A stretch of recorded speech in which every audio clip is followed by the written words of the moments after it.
All right, the topic that nobody asked me to do is why can't I have milk? Why does it make me fat? What should I do instead of milk?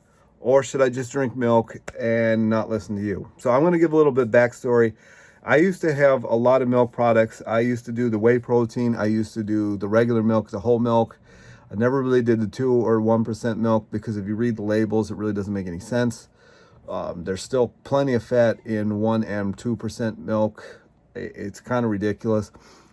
And the amount of pus cells that they're allowed to have in milk is just astronomical. I think it's something like 250,000 pus cells per 1 cc is allowed, an allowable amount in organic milk. I'm going to put somewhere up here the actual statistics on that if I can find them. They're very hard to find. This kind of stuff is very hard to find, which is why people don't know what's actually going on with some of this stuff. But for years, I was a weightlifter. I did bodybuilding for a little while. I really didn't care for it, so I switched over to powerlifting, and that was my jive. I tried Olympic lifting a little bit, but not really my thing. But anyway, so when you're lifting, protein becomes a very big hurdle to cross because you've got to get it from somewhere. And, beef, chickens, I really wasn't into pork all that much, so beef and chickens, that was kind of where I got most of my protein from, but milk made up the secondary part of it because it was cheaper. Even somebody showed me today, or no, not today. It was like 3 days ago. It's like $65 for a pound of ribeye. I was eating 40 to 50 pounds of this stuff back in the day, so I can only imagine how rich I'd had to have been to do this. So most people are probably on milk right now. Some milk byproduct. Whey used to be a byproduct that they threw away, and then some marketers saw it and is like, oh man, we can make a fortune off this stuff. And then casein's even worse for you. And they marketed it as the best, protein builder thing ever created. When in fact, the woman I live with, I was a huge touter of this casein protein. She still can't get the weight off from that stuff. That stuff is terrible. So the reason I'm making this video is a lot of people I see are always bragging about how much cheese they can eat or how much milk they can drink and all that kind of stuff. Or if you watch Starting Strength, and I might even put that in the title. Starting Strength, I'll probably get attacked for this. I don't really care. Starting Strength, he says that you should drink an entire gallon of milk a day. This stuff is meant to take a calf, or whatever, from, I don't know, whatever the weigh when they're born, like 50 pounds, up to like half a ton. It's a pretty big gap. And people are drinking this stuff like it's for their own species. I don't know who started this milk drinking thing. I know it goes back thousands, if not millions of years. I don't know who was the first person that saw a cow and said, damn, that looks good. That's a nice titty. And they just started sucking on it. I have no idea. I don't know where this started. I have no idea what IQ that you would have to be to even have started this. And now we've got these poor animals chained with, like their necks just in a thing. They're kind of trying to eat and all that kind of stuff all day long. And you got these machines stuck to their nipples and sucking on them all day. Imagine that. Imagine just taking a female, constantly having her pregnant, a regular female human, constantly having her pregnant, and a thing stuck to her nipples and sucking milk out of her all day. Do you think that would fly? No, I don't think so. But somehow, if you're a cow, it's fine. Or if you're a goat, it's fine. Or, whatever. If they're trying to juice chickens and all that kind of stuff now. I don't understand the disconnect here. If you did it to a female human, it would be, everybody would be up in arms. Everybody would be flipping out, couldn't handle it. But if you do it to a cow, it's fine. And on top of the fact that you're taking the baby from the cow and probably just chopping its head off and calling it veal, and then you drink its milk. I just don't understand. I did think I understood it at one point. So anyway, the month that I stopped doing milk, cheese, cottage cheese, cheesecake, whatever, I lost 50 pounds. 50 pounds in 1 month. 50.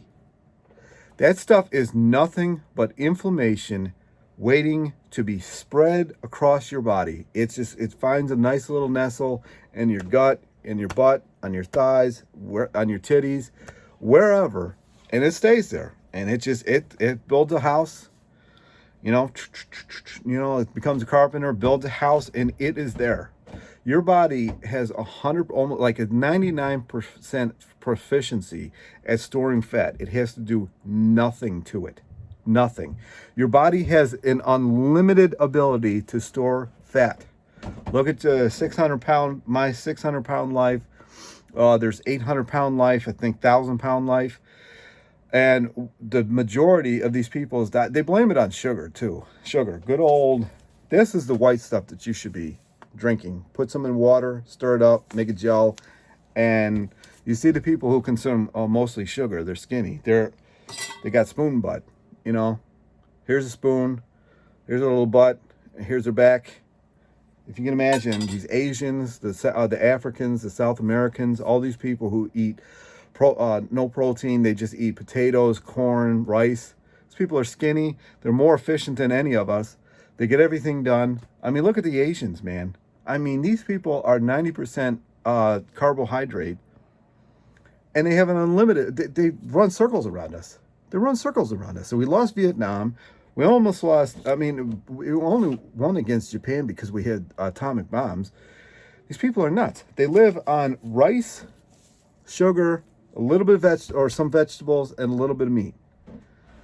They look at us like we're nuts, because I know they have a huge craze since the 80s of doing dairy, but before that they looked at us like we're nuts. They didn't do dairy.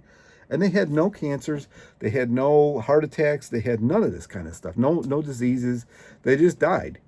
They were like 800 years old, and they just passed away because they didn't feel like doing it anymore. And now that we got them drinking this Western diet, this milk and all that kind of stuff, the milk, the cheese, the cheesecakes, the dairy, all that, they're having the same exact issues that we are. I mean, wherever you find a population that's drinking milk of any kind for any volume, they've got all of the diseases, cancers, heart attacks, whatever, just disease. When they don't have that in their diet, they don't have these problems. Look at the China study. The China studies, a study of like over 1 million people. The people who didn't have this in their life, they didn't have the dairy and the meat in their life, they don't have any issues. Once you start adding the dairy and the meat into your life, you start having issues.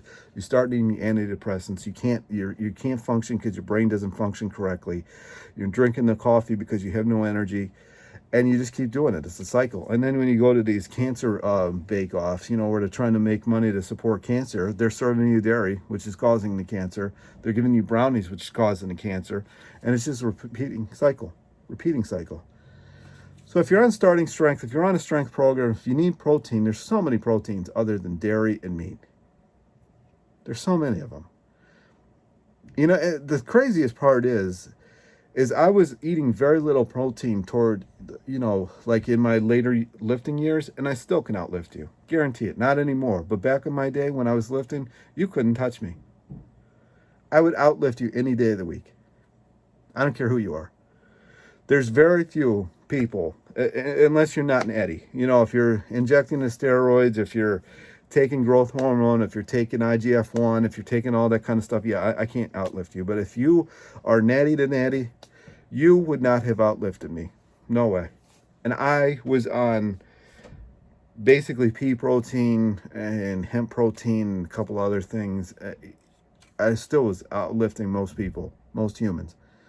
So I don't want to hear this, you got to have your protein, you got to have your milk and all that kind of stuff. You got to have your meat to be strong. Because if you look at, we lost almost lost the Korean War, we lost Vietnam, and we almost lost to Japan. And they all eat rice. It's all they eat, like 90% of their diet, especially when we were at war with these people. They didn't have anything else. Matter of fact, they were eating too much rice in Japan, and they started having diseases because white rice in and of itself does not have enough nutrients in it. You can't just live off white rice, so you do have to add other things. But we still almost lost to these people who were having disease because they were eating too much rice, and we still almost lost to them. So get off. This is the only white. This and bananas and some other fruits is the only white stuff that you need. You do not need milk. Just you gotta give it up. It's the hardest thing to give up. And giving up meat was not hard for me at all. Giving up dairy took me like 4 or 5 months. It was a rough go. I will have to say that if you're up against it, it's a long battle. Just get like oatly milk, oat milk. I'm really not a huge fan of almond milk. I've never had macadamia milk. I'm not into these high fat things. The oat milk, the 1%, the 1 gram per 8 ounces. It's fine if you're putting it into stuff. If you're drinking it, it's not great. I'll give you that. It's not great. I would actually just, if you're trying to lose weight, I wouldn't even do any kind of milk other than a little bit of milk and maybe mashed potatoes or something like that. Otherwise, just don't even bother. You don't need it. So this is my rant about milk. I noticed such a difference the first month after I cut it. I mean, such a difference. And I wasn't even really allergic to it. You know, I didn't have any of the allergies. It was just straight up inflammation, and it was just stored straight away. I could even feel it. I could like feel. I would get inflamed after drinking it. Got to get away from it. Talk to you next time. Subscribe. Leave me a thumbs up, thumbs down, comment, ask if you need any other videos made, and I'll talk to you next time.